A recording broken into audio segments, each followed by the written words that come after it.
नमस्कार दोस्तों, stock India classes आपका हार्दिक स्वागत करता है। फर्स्ट टाइम चैनल को विजिट कर रहे हैं तो सब्सक्राइब जरूर कर लें। सब्सक्राइब कर यहाँ से बेल आइकन को प्रेस अवश्य करें, ऑल को जरूर सेलेक्ट करके रखें ताकि नए वीडियोज के नोटिफिकेशन आपको मिलते रहें और लेटेस्ट खबरों से आप रूबरू होते रहें। तो मित्रों, आगे हम सबसे पहले नॉर्मल स्क्रीन पर और इस वीडियो में अपन चर्चा करने वाले आज 3 से 4 स्टॉक्स की, और इन 3 से 4 स्टॉक्स पर अपन लेटेस्ट न्यूज़ को कवर करेंगे जो कल के लिए इन स्टॉक्स पर काफ़ी है वो इन न्यूज का असर वो देखने को मिलेगा।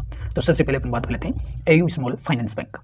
तो स्मॉल फाइनेंस बैंक में देखिए तो कुछ पुराने जो बैंक्स हैं, न्यू लिस्टेड जो स्मॉल फाइनेंस बैंक है, उनकी तुलना में एयू स्मॉल फाइनेंस बैंक काफ़ी बेहतर बैंक है और काफ़ी अच्छे रिटर्न्स इसने दिए भी हैं। हालांकि आज मिड कैप और स्मॉल कैप स्टॉक्स पिटते हुए नजर आए, सो यहाँ पर भी है वो 1.5% की गिरावट देखने को मिली है। और एयू स्मॉल फाइनेंस बैंक पर जो मर्जर की न्यूज जो पहले देखने को मिली थी, उस पर आज रिकॉर्ड डेट है उसकी, बैंक की तरफ से रिकॉर्ड डेट है वो दी गई है।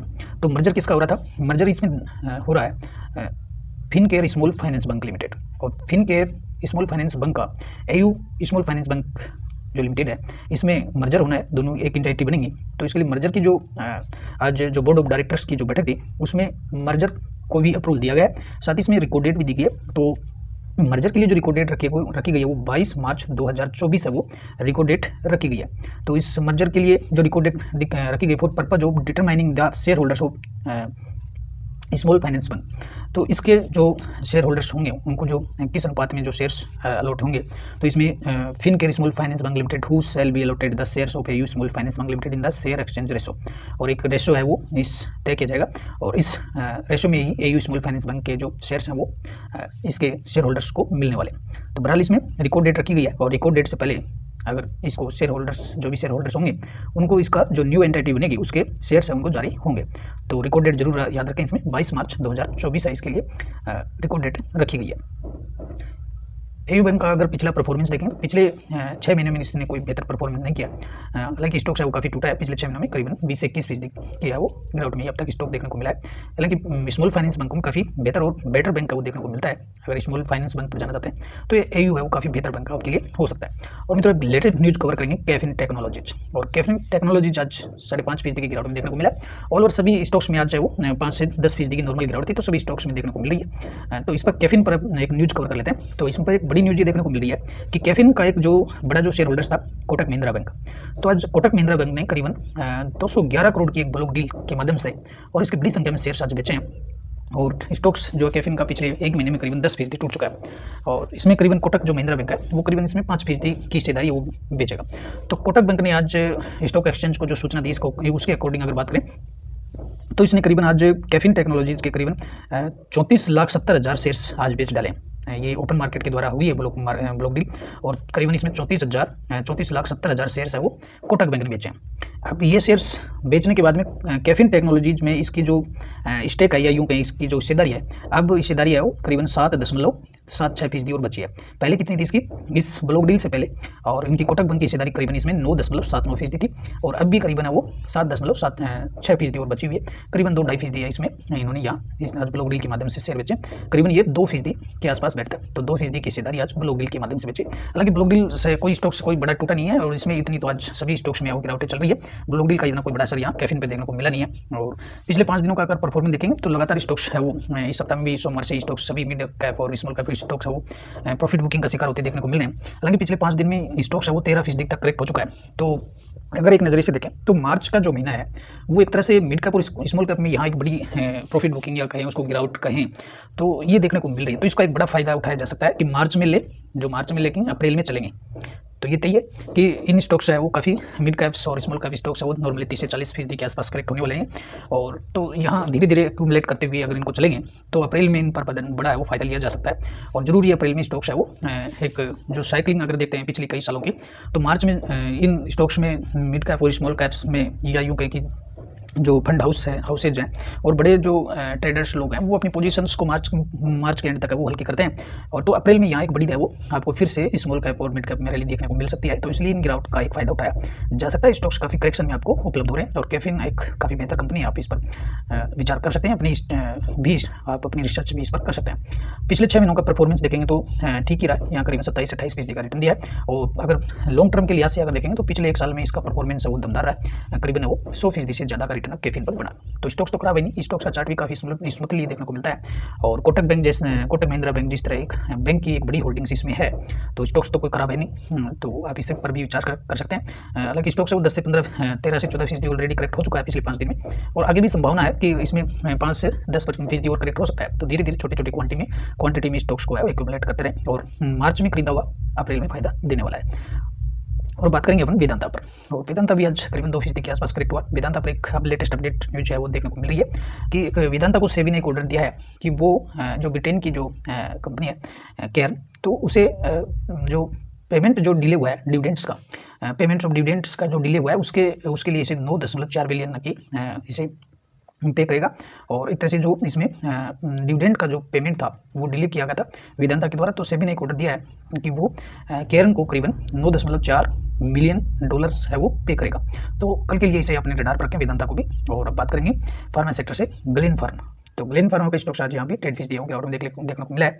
और अब ग्लेन फार्मा है वो ग्लेन फार्मा नहीं रह गए, और जो निर्मा जो लिमिटेड है, निर्मा का ऐड अपने पहले काफ़ी चलता था ग्रामीण इलाकों में, अपने खूब इसके जो निर्मा का जो सर्फ चलता था, तो निर्मा जो लिमिटेड है उसने इसका 75% है वो स्टेक इसमें हासिल किया है। और जो ग्लेनमार्क फार्मास्यूटिकल्स है वो निर्मा लिमिटेड की एक सब्सिडरी बन गई है। तो आज के अगर लेटेस्ट अपडेट के अनुसार देखें तो एक प्रेस रिलीज दिया गया, Nirma limited acquire majority stakes इन ग्लेन फार्मा।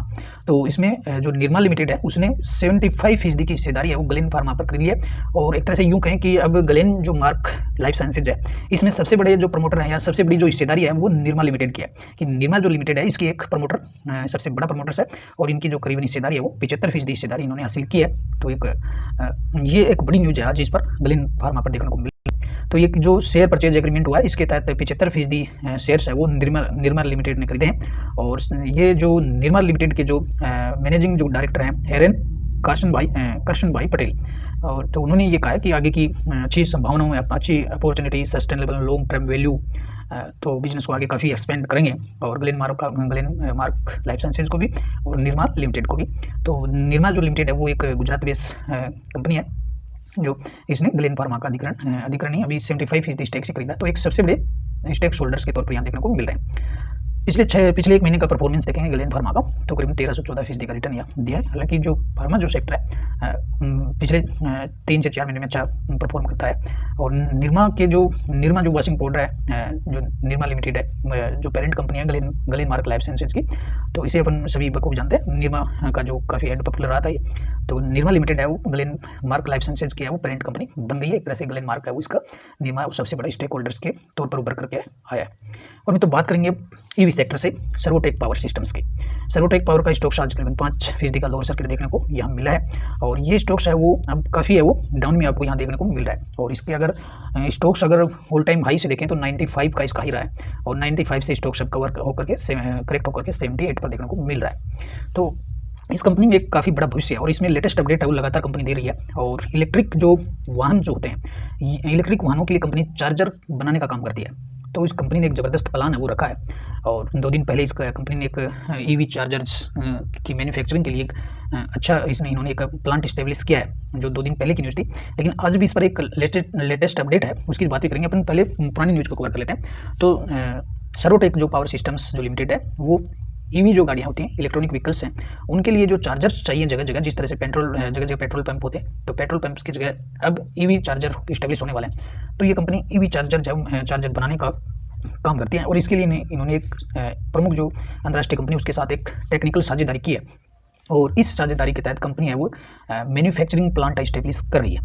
और इस मैन्युफैक्चरिंग प्लांट में PLC control system, circuit, power modules का उत्पादन कंपनी करेगी, जो ईवी चार्जर में काम आते हैं। तो इसके लिए कंपनी ने एक नया कारखाना जो स्थापित किया है या नया प्लांट जो इस्टेब्लिश किया है, वहाँ करीब 24,000 पावर जो मॉड्यूल्स होते हैं उनकी सालाना मैन्युफैक्चरिंग की जा सकती है। और इसकी जो सालाना कैपेसिटी है वो करीबन 2.5 लाख पावर मॉड्यूल तक वो पहुँच सकती है। और एक बड़ी रणनीति के तहत कंपनी है इस काम पर काफ़ी आगे बढ़ रही है। और कंपनी का ये जो ईवी चार्जर मैन्युफैक्चरिंग का जो प्लांट है वो दिसंबर 2024 तक है वो चालू होने की उम्मीद कंपनी ने बताई है।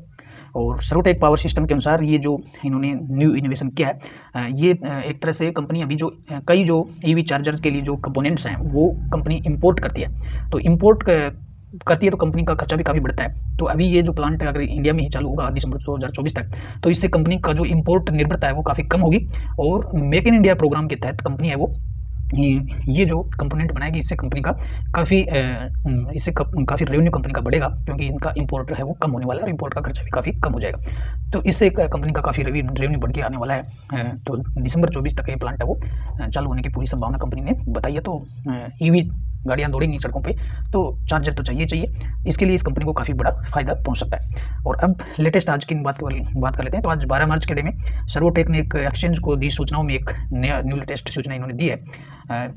इनकी जो एक सब्सिडरी जो कंपनी है, तो उसमें इन्होंने सब्सिडरी जो कंपनी है इनकी EV Servotech EV infra private limited, तो जो ईवी प्रोजेक्ट के लिए इन्होंने इस कंपनी को डिजाइन किया, Servotech EV infra private limited. तो ये इसकी एक सब्सिडरी कंपनी है। और इसमें आज सब्सिडरी जो कंपनी है इसमें सीओ और सीईओ वो और AVP ऑपरेशन है वो इस कंपनी में चालू हुई है। तो बड़ा न्यूज ये इसमें निकल कर क्या रहा है, Servotech EV infra gears up for growth, announces strategic equity dilution, appoints Prem Prakash as a CEO। तो इस ईवी जो कंपनी ईवी इंफ्रास्ट्रक्चर जो कंपनी है, इसके प्रेम प्रकाश है वो इसमें CEO के तौर पर काम करने वाले हैं, और Neeraj Gupta as a AVP operations के लिए होंगे। और Servotech EV infra successfully diluted 6% equity at a pre money valuation of 200 crore.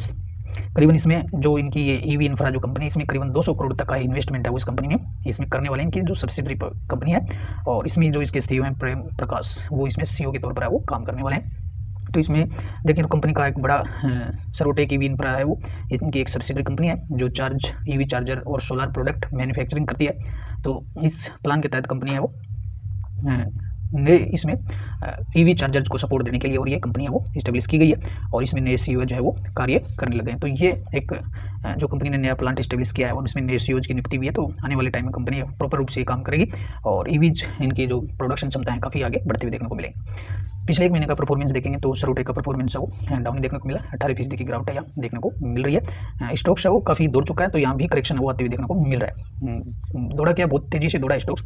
पिछले एक साल का परफॉर्मेंस आप देखेंगे तो पिछले एक साल में स्टॉक्स है वो करीबन 300% दौड़ चुका है, और स्टॉक्स यहाँ एक ज़बरदस्त रैली थी यहाँ स्टॉक्स में, और इसने 95 का ऑल टाइम हाई किया था। और इस हाई के बाद में अब स्टॉक्स है वो काफ़ी लंबे समय से कंसोलिडेशन के फेज़ में है, और स्टॉक्स में 15 से 20% की गिरावट भी यहाँ करेक्शन भी ऑलरेडी हो चुका है। तो ये स्टॉक्स अगर 50 और 60 की रेंज में करेक्शन मिलता है तो मेरे ख्याल से ईवी इंफ्रास्ट्रक्चर मॉड्यूल तैयार करने वाली कंपनी में ये सबसे दमदार कंपनी है, तो इस पर भी विचार किया जा सकता है। तो मित्रों ये थे अभी तक की कुछ लेटेस्ट न्यूज़ जो मार्केट में भी प्रकट हुई हैं, आपके सामने रखें। आशा करते हैं न्यूज़ आपको हेल्पफुल लगी होंगी, और जो मित्र लोग पहली बार चैनल को विजिट करें वो सब्सक्राइब जरूर करें ताकि लेटेस्ट न्यूज़ से आप अवगत हो सकें। आप चाहें तो वीडियो को शेयर और लाइक भी अवश्य कर सकते हैं। नमस्कार, अगली वीडियो में फिर मिलेंगे, तब तक के लिए।